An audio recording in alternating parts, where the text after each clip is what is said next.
So in a lot of videos, I use some diagnostic equipment, and I've had some comments and people write me and like, hey, could you tell me more about diagnostic equipment? So for you guys that don't know, my name is Stephen Cox. I'm a heavy equipment field mechanic, work on diesels, heavy equipment, bulldozers, skid steer, stuff like that, and that's my service truck. I wanted to give you guys kind of a rundown of all the different diagnostic stuff that I have, and I don't even have everything that I need, but I do have a lot, so I'm going to show you. So it's cold outside for a Texan, so I'm going to do it inside while my wife is over there in the kitchen making some lunch. So this is all my diagnostic equipment only. Now, I have more diagnostic stuff. I have mechanical gauges, compression gauges, hydraulic gauges, voltmeters, all that, but we're just talking about mainly like computer stuff.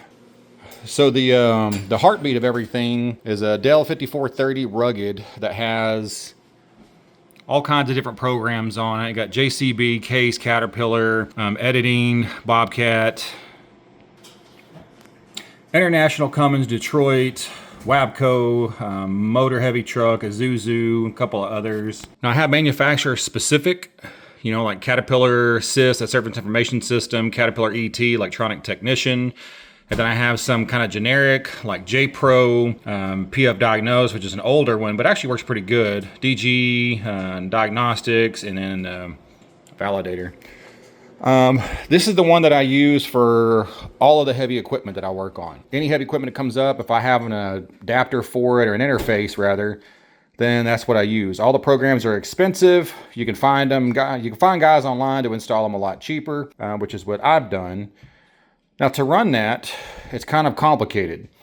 So a lot of things you can use a generic tool called the USB Link 3 or Link 2, whichever one, and it comes with different cable adapters. So it comes with an OBD for, this isn't for cars, this is for light duty stuff like a GM Top Kick, whatever you do.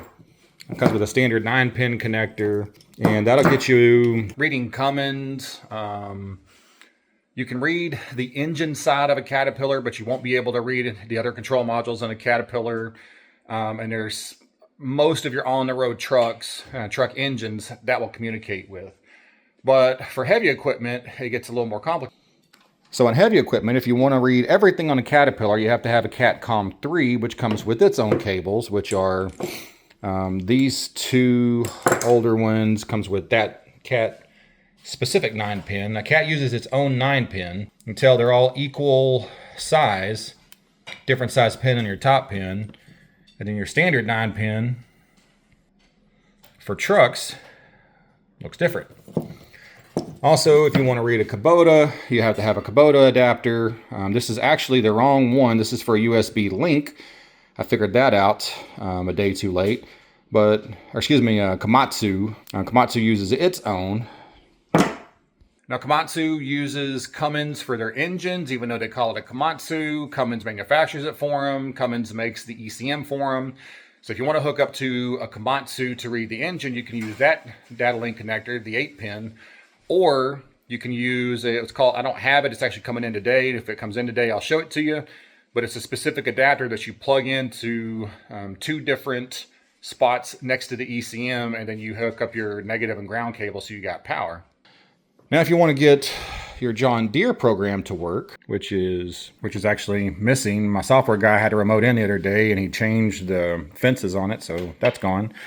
But if you wanted to use John Deere Service Advisor, then you need a specific EDL V2 for John Deere. Now, this is actually a clone. These run about $600-700. The original manufacturer one costs about, I think, $1,300. Depending on who you talk to or who you order it from. Now, if you read online, everybody tells you to stay away from the clones. I bought this clone because there's a software guy online that really recommended it, and he said he's used it for flashing, and there's absolutely no problems. Worked great, and it's worked great for me. Now, if you want to work on Case equipment, Case New Holland, you need a DPA5 adapter, which is specific to them.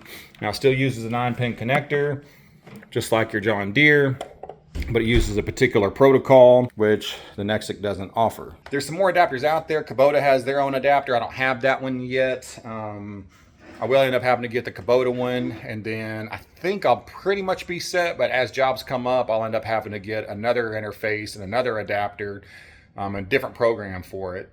That pretty much takes care of the heavy duty side. Now the automotive side is a little easier. The cheapest, best bang for the buck that I have is a little ELM 327, and I use a Torque Pro app. It works really good. I also have this guy that I use for forescan, and it's a OBD Link EX, which this is forescan. It's a pretty much a free program. You can upgrade to Pro, and it's like 20 bucks or something like that.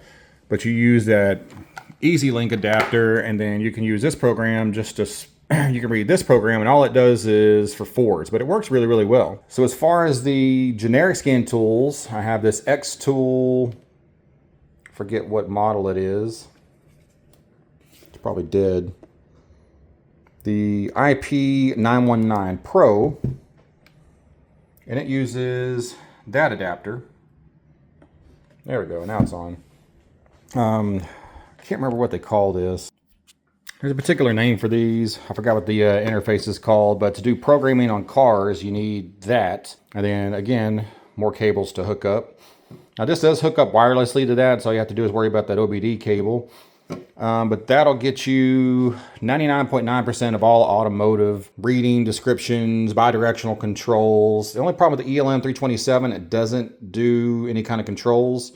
Now this guy's going to cost you about $15 or something like that, and the Torque Pro app is cost like, I think, $10 for the Pro. So if you just want to get started, get you one of those. Now there's some other stuff that if you want to get into, that I offer that a lot of mechanics don't offer, and that's reflashing of ECMs. Now reflashing ECMs needs multiple different tools, multiple different interfaces.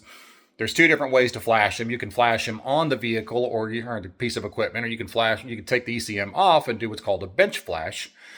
Now, pretty much most manufacturers have figured out a way to not have to open the ECM, but sometimes you have to open the ECM and then put pins on a certain area and then flash it. I haven't had to do that. Really haven't had the tools to do it. I do now, and I don't know if I'm actually going to do that.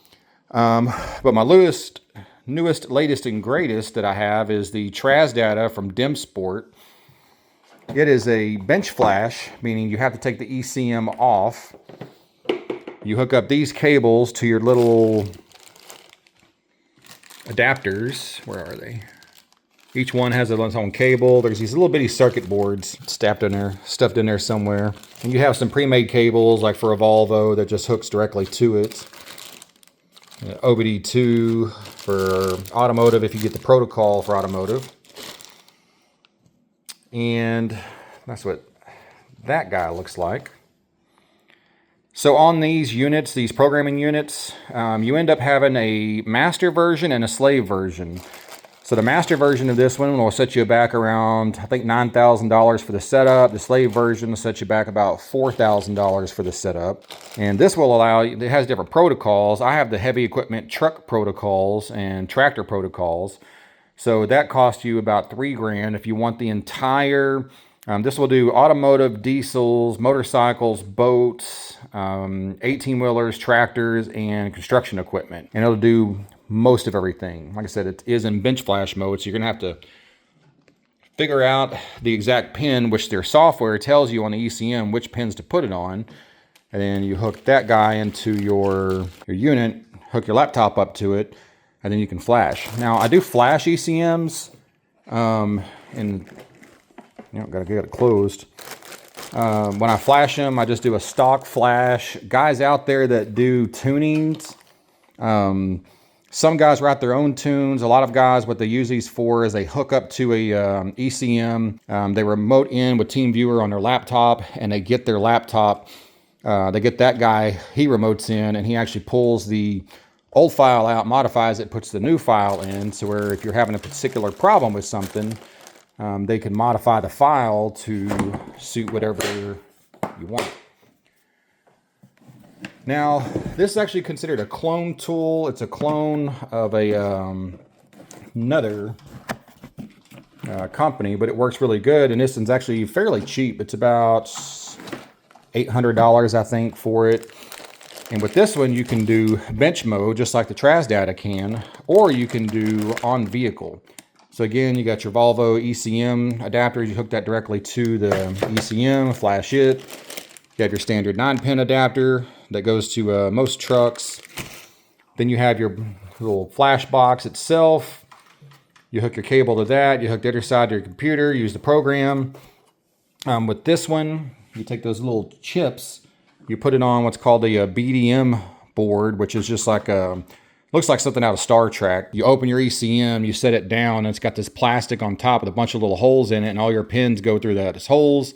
You stick the pins directly onto the chip that you're trying to flash. Again, I haven't had to do that, but it's still available. And then if you want to do bench mode, take the ECM off, or somebody sends you an ECM, you hook this guy to that guy, and then you hook that one to that one, and then you can reflash an ECM. And they've got a OBD2 for automotive and then one for truck, because for some reason they decided to make the truck ones different. So all of this stuff is things over the years that I just collected. I didn't buy all this at once. I don't know what the total price of all this, but I can kind of give you the laptop itself was about $750. On the programs, I think I've got about $3,000 worth of programs right now. The John Deere adapter is $700. This one was $650. The Caterpillar COM3 adapter is normally, I think, $1,400.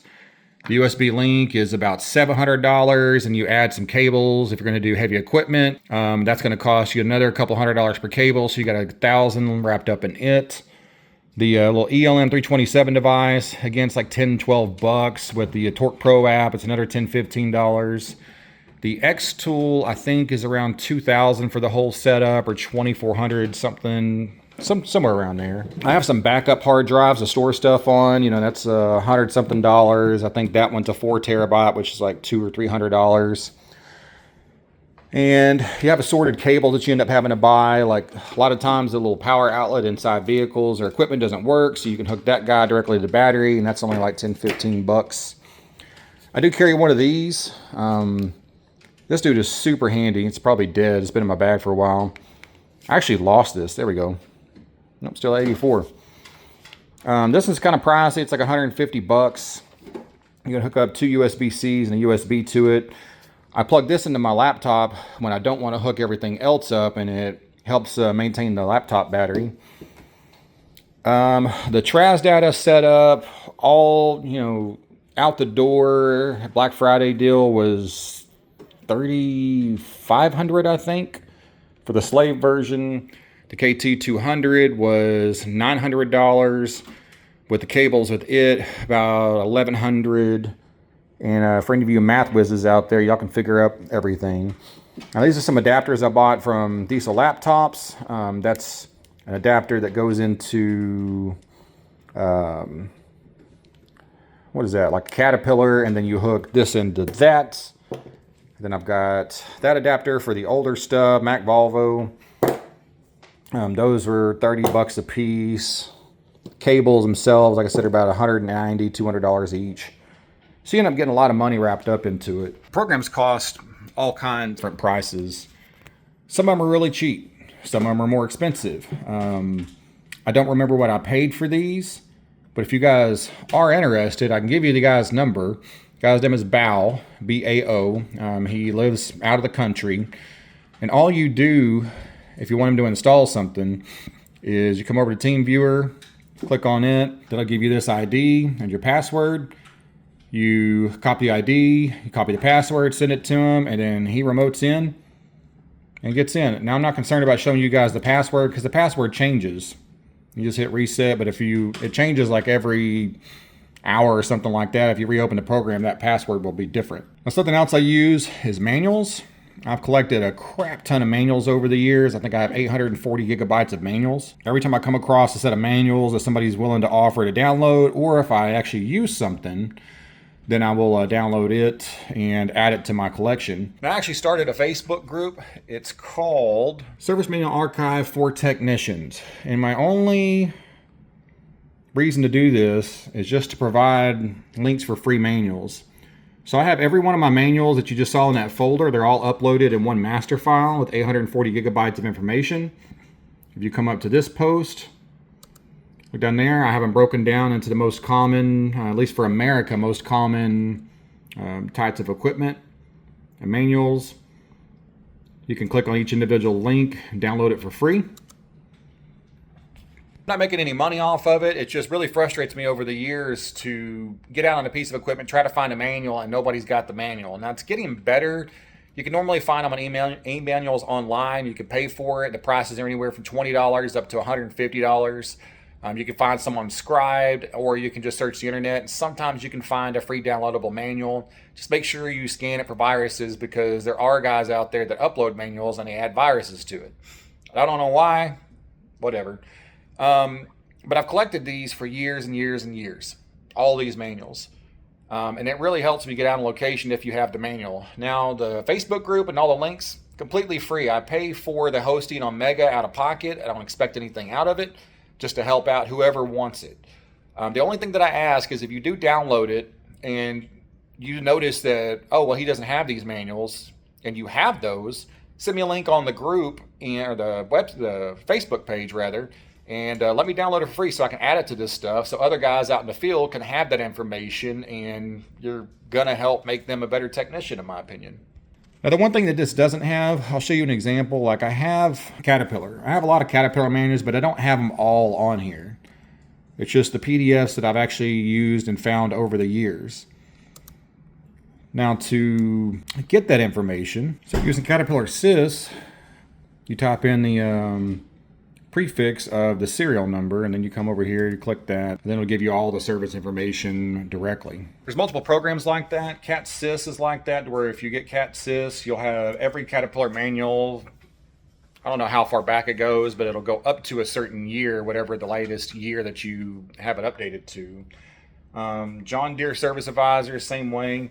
You pay for it. It's like 500 gigabytes worth of John Deere stuff, and then you can access it. Same thing for Case New Holland, which is Case EST. You can navigate through EST and you can find the manual. Bobcat, again, it's called BATS. You log into it and it gives you all the service information that you're looking for. And I can manually go into every single model and save it as a PDF and save it to my manuals, but I hate doing it that way. It just takes forever. So if you guys do end up needing a service manual that I might have, you can put a post on that group, and if I have it or somebody else has it, well, send them a link and share it. So as far as all those programs and everything, if you guys want to contact that individual that does that, go over to the Facebook group, join the Facebook group, and then write me a message and I'll send it to you. The guy's been awesome. He's handled every single IT problem that I've had in the last 2.5 years, and IT problems that weren't even anything to do with any kind of diagnostic service. You know, I've had some issues with Windows. It's been a disaster, and then he remotes in, he fixes everything. I've had some hardware problems that he's walked me through. And as far as all the software guys out there, he seems to be, in my opinion, like the top level. If there is a top 10, he's definitely within the top 3 guys to use. That's pretty much it. If you guys have any questions about how to use any of this stuff, now the TRAS data and the KT200, when I do jobs and use them, I'll post videos about them. I have to have an ECM to log into it and show you guys the process, so I can't really show you that much about it. I can hook up to the laptop and show you the program, and it'll open, but it's not really going to be a very good video in my opinion until I have an actual ECM to jack around with. The rest of the programs, if you guys have a question about them, let me know. If you got a question about any of this other stuff, you'd like to know more about, the particular diagnostic software or interface, hit me up. Hit the like button, hit the subscribe, hit the subscribe button, and get out and fix something.